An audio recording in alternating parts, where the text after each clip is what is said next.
What's up, everybody? Welcome back to the channel. Today is going to be a video featuring my TTI Combat, my Canik TTI Combat. I've had a lot of ups and downs with this specific firearm. This was one of my first firearms, which I was so excited to get and was such a big disappointment. But in this video, we're just going to discuss what I did and where it's currently at, and what kind of catastrophic issue did I run into with my Canik TTI. So without further ado, let's get into the video. Before we get into the video, if you'd like to support the channel, I am kind of an affiliate for Olight, so if you're interested in the PLX, there is going to be a link in the description for you to get a little bit of discount, I think. And if you want non-lethal self-defense options, I am also a partner with Palm Paper Spray. So if you are interested, go check out the link in the description. With that being said, let's get right into the video.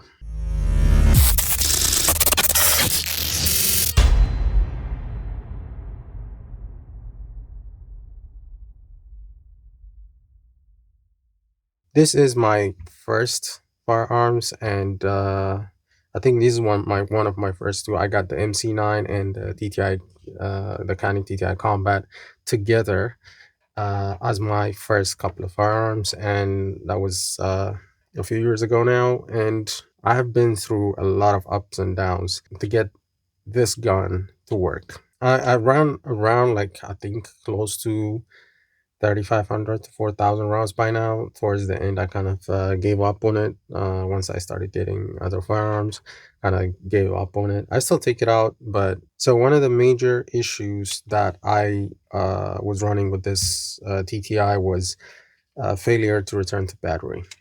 Now, before I say further, if you're thinking, why don't you just sell the gun? It's a lot more complicated to get rid of a gun in DC than you think. So you have to go through a whole paperwork, file a bunch of things, uh, inform them that you are selling this and it needs to be taken out of your record. And then, you don't know what happened, if whoever buys it decides to do something with your gun. You don't know, if you're going to be legally responsible or not. So it's just a mess. So when I first got this gun, it was just constant failure to feed. I think there is a video, like, in a short form, where I was just getting the failure to return to battery, where it would just get stuck in this state, and then you'd hear click, and now you have to re-rack, get, chamber in your round, tap it, and get it going over and over again. Pretty much failure to return to battery problems, and sometimes failure to feed. Yeah, at first I thought it was the spring, so I reached out to Canik Sanctuary Arms, and they were pretty helpful with their response. They sent me the high force springs twice. That didn't help. Tried polishing it, and if I can show you, if you see this stuff where this thing is getting peeled, I didn't do that. It peeled by itself. Like my first trip to the range, this thing peeled off by itself, and I was getting constant failure to return to battery problems, just nonstop. Before I did anything, I was trying to break it in with 124 grains, because European loads or blah blah blah, that's their reasonings. They recommend using 124 grain, but I was having issues, and then I wanted to I wanted to try 115 grains. 115 grains were the same thing, but once I changed the spring to, I believe this is the high force, yeah, with the H spring. I don't know if you can see it, with the high force spring. Once I changed it to that, I started getting more consistent, sessions. I still get issues, but now it was, once in a while, like once every 2-3 mags. So it's at least for the range, it's tolerable. Well, I got this to make it my home defense gun, but just that was kind of out the window. I decided to get my Walter for that. But anyway, that was the issue. But I do take it out because I really love how it shoots when it works. So I always take it out with me to the range whenever I get a chance. And but the issues persisted. But it was acceptable. I only run 120, 115 grains, and was running relatively smoothly. So after all those issues, I decided to get an uncaptured DPM recoil management system, a spring. And I got one, I got the spring and I took it out and I started testing it. It was doing okay the first day, I'm not gonna lie. The first time I took it was fine. The second time I took it, I started having issues again. I wasn't sure why I was getting issues, but I was getting issues. So I decided to bring it back home and, talk about the DPM video. And that's when I started taking it down. Once I took it apart, and I tried to put it back together, I started noticing I wasn't able to move it back because this thing is blocking it. And I kept looking at it and it seemed I do not remember seeing the sear in this position before.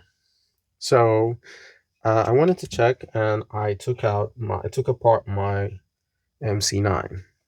And when you look at my MC9, their trigger assembly looks exactly identical. Like the system is exactly identical. The only difference is their size and whatever. And if you go through all across the Canics, that's what you'll notice. They all have the same trigger mechanism. So anyway, when I look at it, look at where the sear is here. It is fully down. It's not up like this. It's not up like this. So I realized something is wrong here. That's when I decided to take out the sear housing.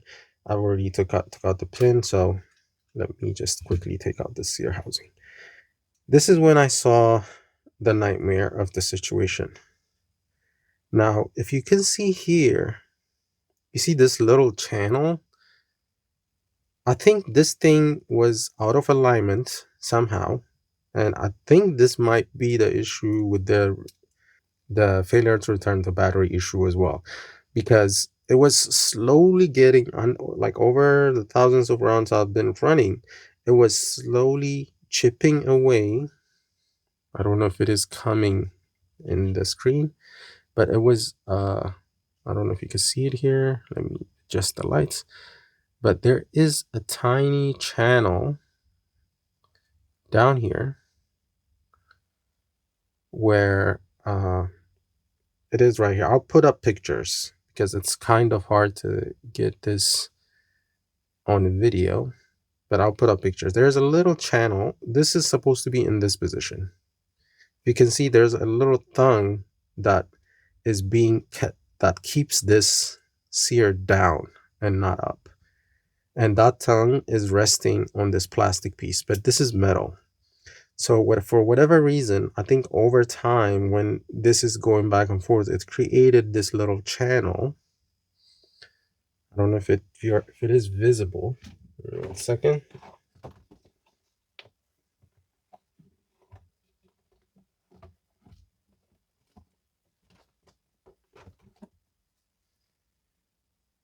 It created this tiny little channel right here, and it is rubbing the plastic, and I guess it's finally succeeded on coming down like this. And I don't know why, if I guess they never tested it before, but the MC9, the MC9 Prime has metal housing. This is plastic. Now, granted, my all my Walters and my other Canik, all my Walters actually have the plastic housing. But yeah, like I said, this plastic is getting chewed up with this metal sear, and over time, it just stopped keeping it in place. and it got chewed, and there's like a little channel that was created here, and now I have to manually push it. It's not gonna hold it in place like this. I think this is supposed to move forwards and backwards and forwards and backwards. And yeah, so finally, after realizing this catastrophic problem, I decided to reach out to Century Arms. It took them a while, a lot of back and forth, because I think they forgot about me. I reached out to them and they forgot about me. But finally, they sent me the part. And I mean, they didn't make me explain stuff and all that, but they just took their time before they sent it out. So anyway, that part is finally here. Hopefully, uh, everything works out once we get it replaced. But it was nice of them to send it out.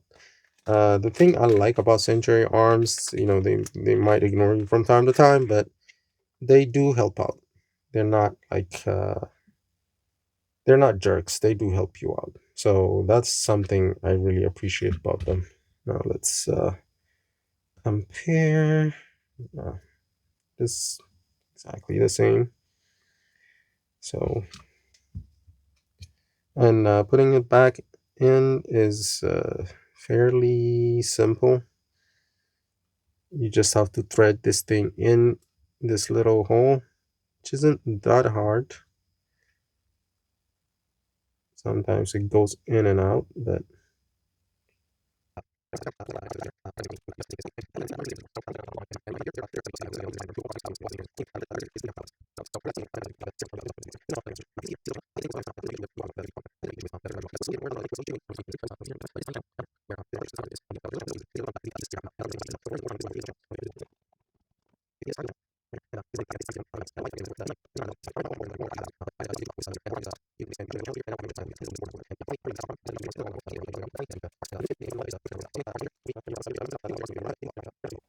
here.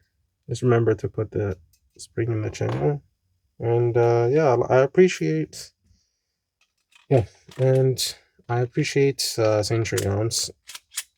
Ooh,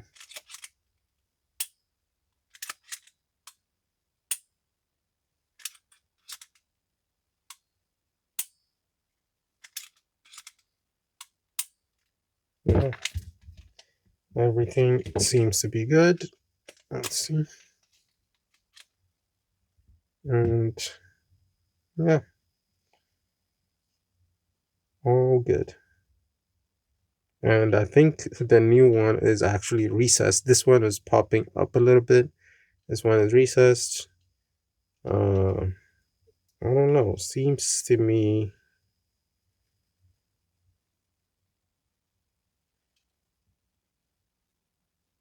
yeah. See, even in this one,